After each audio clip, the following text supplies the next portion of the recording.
I am Sean Hayden, the former Executive Director of the Northwest Conservation District. And I just wanted to share my story with you how Native Meadows came to be.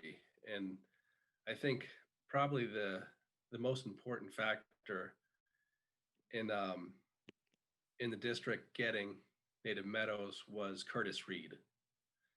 He was adamant about preserving that parcel, especially when the owners were proposing a 9-hole golf course uh, for that parcel. From then on, it was just trying to find out ways to come up with funding to actually purchase it from the current owners. And thank God the Housatonic Damage Award money came through to help us actually purchase the land and create a management plan for it. It took a while for the damage award money to come through from the DEP.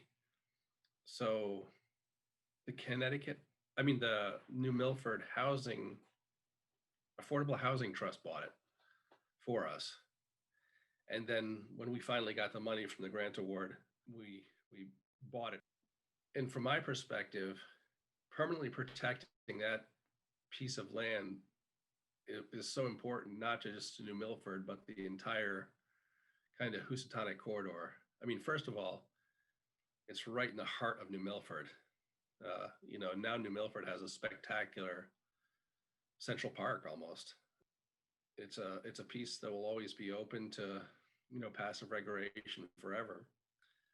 But the other component is, and what we wanted to manage it for, was the huge array of not only migratory birds but wildlife that use that as either as a corridor or as a home, or uh, just all the environmental ecological benefits of preserving that piece of land.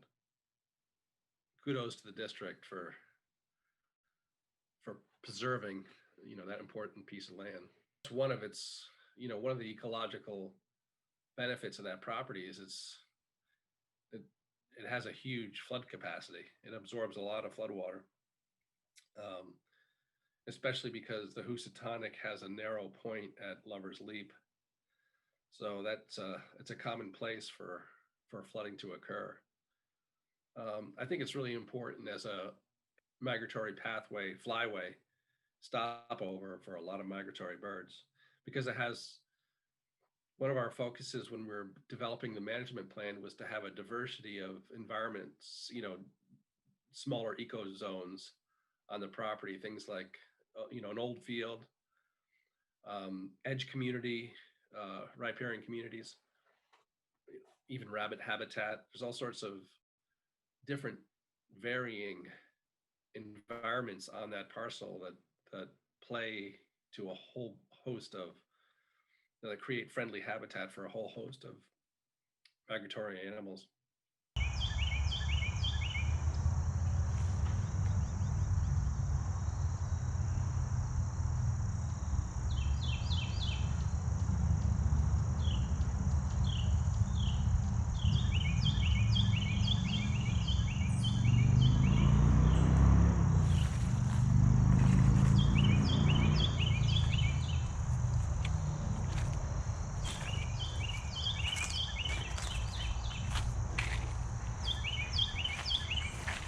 I think from a human perspective, I think the Native Meadows is a great piece in putting together sort of a green belt, greenway way to explore New Milford without having to be, eventually I envisioned us being able to use Native Meadows without having to go on Route 7 or be run over on the Green Bridge there.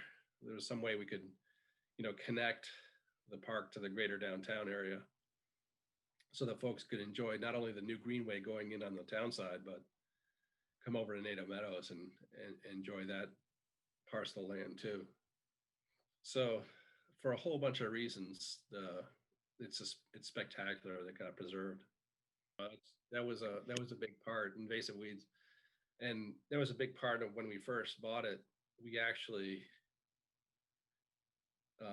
it, eradicated all the Phragmites. It was all cut, and it was all, I rarely recommend the use of an herbicide, but Phragmites had really gotten in there and it was really dominating and causing a monoculture, which isn't good for wildlife species. So we hired a contractor to go in there, mow it right down to stubble, let it regrow, and then we hit it with a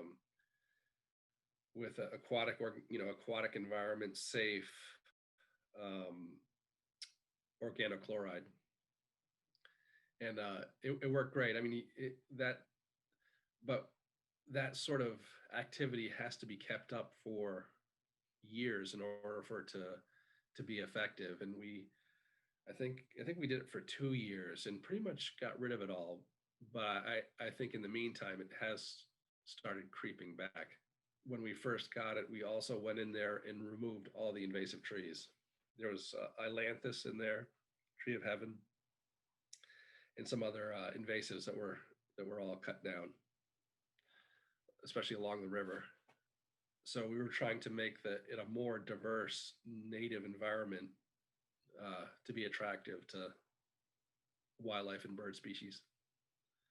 So that's that was the invasive part of the management plan. And I always envisioned that, in building the parking lot there and putting in a little kiosk, I always envisioned that being a great place. If if paths were kept up there, people could really get lost. In the center of New Milford, you can get lost in a really beautiful, floodplain environment. Sometimes when I was working